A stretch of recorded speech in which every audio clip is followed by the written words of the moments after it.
તો અનેક મહત્વપૂર્ણ સમાચાર સામે આવી રહ્યા છે તેની પર નજર કરીએ તો જૂનાગઢ મહાનગરપાલિકાની ચૂંટણીને લઈ અને તૈયારીઓ તેજ જોવા મળી રહી છે। જૂનાગઢની 15 વોર્ડની 60 બેઠક ઉપર આવતીકાલે મતદાન યોજાવાનું છે। આવતીકાલે મતદાનનો દિવસ અને 18મી તારીખે મતગણતરી જે છે તે હાથ ધરવામાં આવનાર છે। કૃષિ યુનિવર્સિટી કોલેજ બિલ્ડિંગમાં યોજાનારી મતગણતરીની તૈયારીઓ જે છે તે પૂર્ણ થઈ ગઈ છે।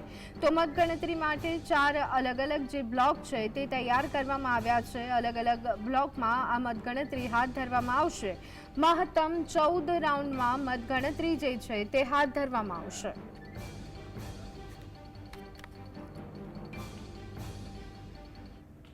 तो आज अंगे વધુ વિગત મેળવી લઈએ। સંવાદદાતા હિરેન અમારી સાથે જોડાઈ ગયા છે। હિરેન, આવતીકાલે મતગણતરીનો દિવસ કેવી તૈયારીઓ જોવા મળી રહી છે? ઘણી વાત કરવામાં આવે તો જૂનાગઢ મહાનગરપાલિકાની ચૂંટણી ના પડઘમ વાગી ચૂક્યા છે। હવે મતદાનને ગણતરીના કલાકો જ બાકી રહ્યા છે, ત્યારે ચૂંટણી તંત્ર દ્વારા જે તમામ તૈયારીઓ છે તેને આખરી ઓપ આપવામાં આવ્યો છે।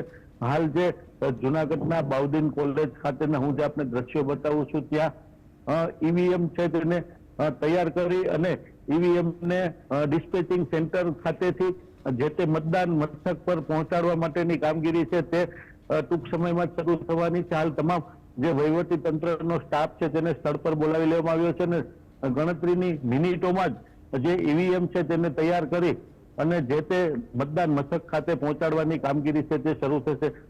જૂનાગઢની જો ખાસ વાત કરવામાં આવે તો જૂનાગઢમાં 15 વોર્ડની 60 બેઠકો માટેની ચૂંટણી હતી, પરંતુ તેમાંથી 2 વોર્ડની 8 બેઠકો છે તે બિનહરીફ થઈ છે અને કુલ હવે 52 બેઠકો પર ચૂંટણીનો જંગ જામ્યો છે। અનેક મુદ્દાઓને લઈ આક્ષેપ પ્રત્યાક્ષેપો થયા હતા। મતદારોમાં ક્યાંક ને ક્યાંક રોષ, નારાજગી જોવા મળી રહી છે। હવે મતદારોએ પોતાનું મન બનાવી લીધું છે કે કોને જૂનાગઢનું સુકાન સોંપવું છે।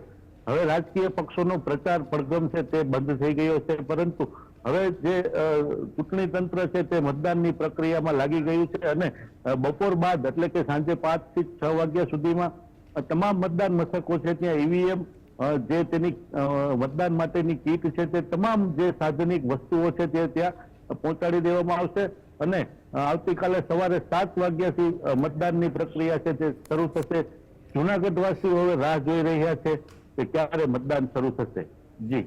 જી બિલકુલ હિરેન, ખાસ કરી અને મતદારોમાં કેટલો ઉત્સાહ જોવા મળી રહ્યો છે। જે રીતે આપે કહ્યું કે આક્ષેપ પ્રત્યે આક્ષેપ કે જે એક ચૂંટણીની ઓળખ હવે બની ગયા છે તે આ વખતે પણ જોવા મળ્યા, ત્યારે મતદારોનું શું કહેવું છે? મતદારોનો મિજાજ કેવો જોવા મળી રહ્યો છે?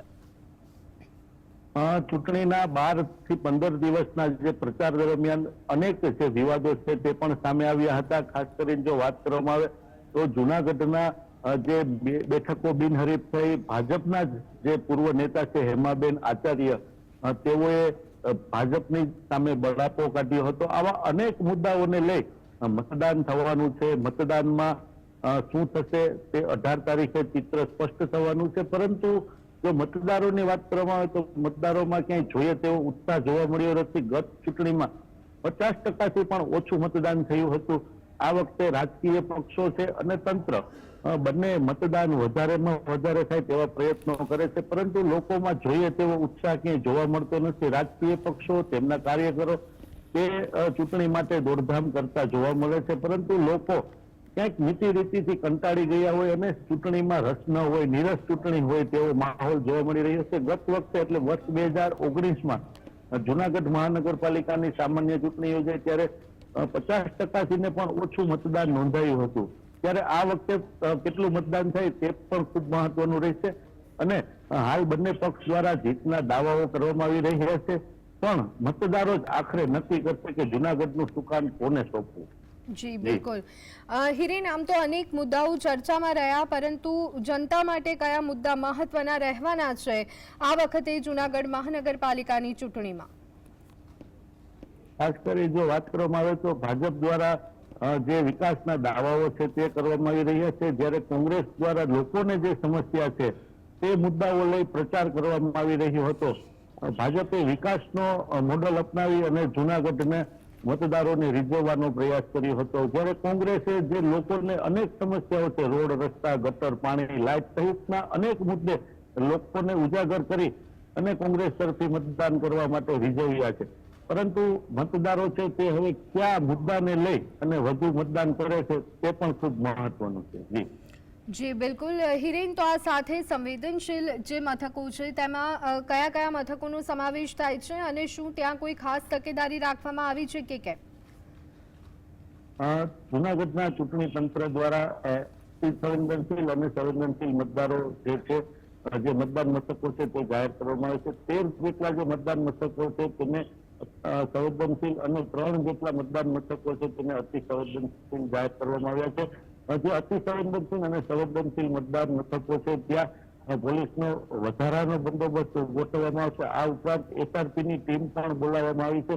હવે ચૂંટણી શાંતિપૂર્ણ માહોલમાં થાય તે માટે પોલીસ તંત્ર પણ સજ્જ થયું છે અને આજે બપોર સુધીમાં તમામ જે મતદાન મથકો છે અને તેની આસપાસના જે વિસ્તારો છે ત્યાં પણ પોલીસનો બંદોબસ્ત છે તે ગોઠવાઈ જવાનો છે. જી બિલકુલ, આભાર હિરેન અમારી સાથે જોડાવા બદલ અને સમગ્ર માહિતી આપવા બદલ. તો આવતીકાલે જૂનાગઢ મહાનગરપાલિકાની ચૂંટણી યોજાવાની છે ત્યારે તેને લઈ અને તમામ પ્રકારની તૈયારીઓ કરી દેવામાં આવી છે. સંવેદનશીલ અને અતિ સંવેદનશીલ બેઠકો પણ જાહેર કરવામાં આવી છે ત્યારે ત્યાં ખાસ તકેદારી રાખવામાં આવી છે અને ત્યાં કહી શકાય કે પોલીસનો જે વધારાનો બંદોબસ્ત છે તે પણ ગોઠવી દેવામાં આવ્યો છે. તો જૂનાગઢની 15 વોર્ડની 60 બેઠકો પર મતદાન પ્રક્રિયા હાથ ધરાશે.